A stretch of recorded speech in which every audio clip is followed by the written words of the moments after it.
You prayed, genuinely. Not the rushed kind, not the obligatory kind, the kind where you actually meant every word. You prayed with faith. You prayed with Scripture.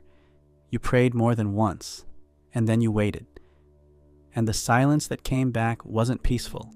It was the specific, disorienting silence of someone who believes God hears and can't understand why he isn't responding. That's not a crisis, but it feels like one, because nobody prepares you for the gap between what you believe about God and what you're actually experiencing with Him. You were taught that He answers prayer. You believe that, and yet here you are, the prayer still on the table, the need still real, the answer still nowhere you can see. What if that silence isn't the end of the conversation? What if it's the most important part of it? Here's what I want to offer you today. Not easy comfort, not a formula that will get God to move faster, but something more honest than that. Unanswered prayer is not evidence that God is absent. It is often the place where He is most actively present, speaking in a register we haven't learned to read yet. Scripture is full of people who waited, who asked and didn't receive what they asked for, who received something different, something deeper, something they couldn't have understood while they were still inside the asking. And I think God is trying to tell you something through your unanswered prayer. 5 things, specifically. And I want to walk through each one with you. The first thing God may be trying to tell you through your unanswered prayer is this: He is protecting you from what you asked for.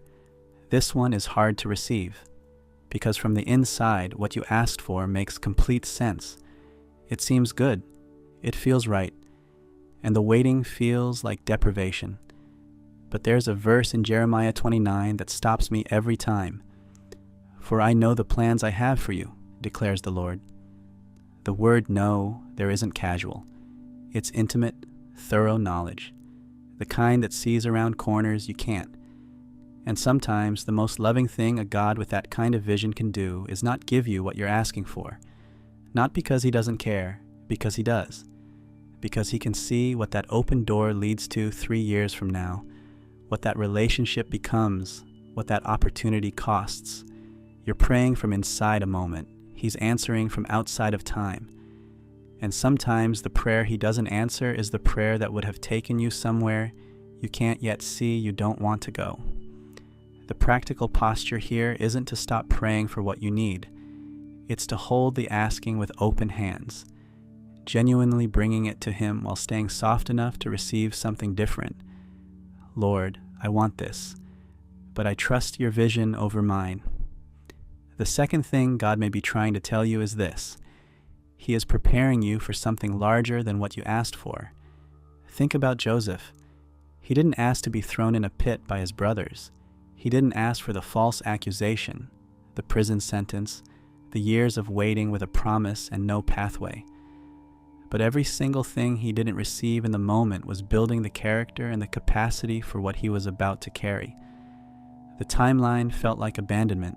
It was formation. Your unanswered prayer may be living in a similar tension. What you're asking for is real. What God is doing in the waiting is also real. And sometimes the answer is delayed not because God is withholding, but because you are being made ready for something you couldn't hold yet. The delay is the preparation. The silence is the classroom. And this is the part most people miss. The thing you become in the waiting is often more significant than the thing you were waiting for. Because the person who receives the answer after genuine formation carries it differently than the person who receives it before. Ask God not only for what you're waiting on, but for what He's trying to build in you while you wait.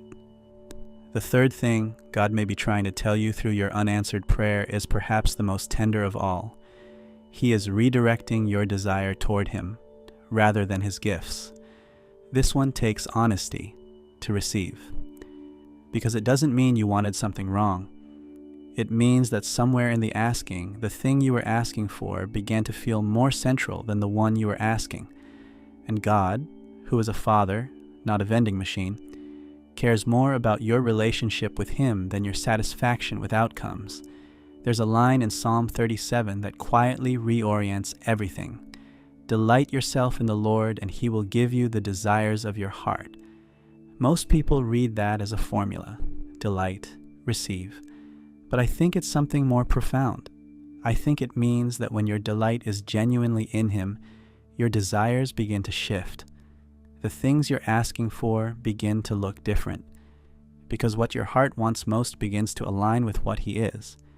Sometimes unanswered prayer is an invitation back to the relationship itself, not a transaction, not a request. A conversation with someone who loves you and wants to be wanted, not just useful. The fourth thing God may be communicating through your unanswered prayer is this: He is developing in you a trust that cannot grow any other way. Because here's the difficult truth. Faith doesn't deepen in certainty. It deepens in uncertainty that gets walked through. The trust that comes from consistently receiving what you ask for is real, but it's shallow. The trust that forms in waiting, in confusion, in choosing to believe in God's goodness without immediate evidence of it. That trust becomes the foundation everything else is built on. Romans 5 traces the arc.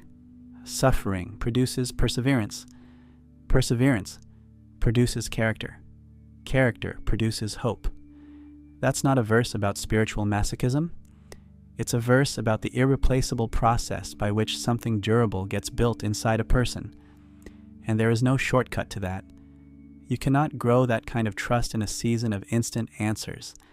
It only forms in the space between the asking and the receiving. So the question to ask and the waiting isn't only, God, when are you going to answer? But also, God, what are you making me capable of carrying? Because sometimes the trust being built in the silence is the very thing that will let you sustain what's coming. And the fifth thing God may be trying to tell you through your unanswered prayer is the one that often catches people off guard. He is answering, just in a form you haven't recognized yet. Paul asked 3 times for the thorn in his flesh to be removed. 3 times, persistently, faithfully, genuinely, and God said no. But what came back in place of the removal was this: My grace is sufficient for you, for my power is made perfect in weakness. That wasn't silence. That was an answer. But it wasn't the answer Paul asked for, and it required Paul to be willing to receive something different. Not the removal of the pain, but the presence of grace inside the pain. There are prayers you've prayed that God has already answered, but the answer came in a form you were expecting Him to take away, not work through. The strength you found when you didn't want to be strong, the peace that appeared when there was no logical reason for it, the person who showed up at the exact moment you were about to give up. These are answers. They just weren't the answer. And learning to recognize God's responses in the forms He actually gives them, that changes how you read the silence entirely. Here's what I want to leave you with. Some prayers will remain unanswered in this life. I'm not going to pretend otherwise. That tension doesn't resolve neatly, and a faith that pretends it does isn't honest enough to hold you when it matters. But what changes, what genuinely changes, is how you carry the waiting, not as evidence against God, but as an invitation deeper into Him, not as proof that He doesn't hear, but as a different kind of hearing, a different kind of conversation. Isaiah 40 says that those who wait on the Lord will renew their strength, not those who receive quickly, those who wait. And the waiting in this frame isn't passive. It's an active posture of trust, bringing everything to Him, believing in His character when His responses are unclear, holding the asking with open hands. You are not designed to make sense of your life from the inside of one unanswered prayer, but you were designed for a relationship with a God who sees all of it, and whose silence is never indifference. It is often the most purposeful thing He does. Keep bringing it to Him. Keep your hands open, and stay close enough to recognize the answer when it comes, even if it comes looking different than you asked.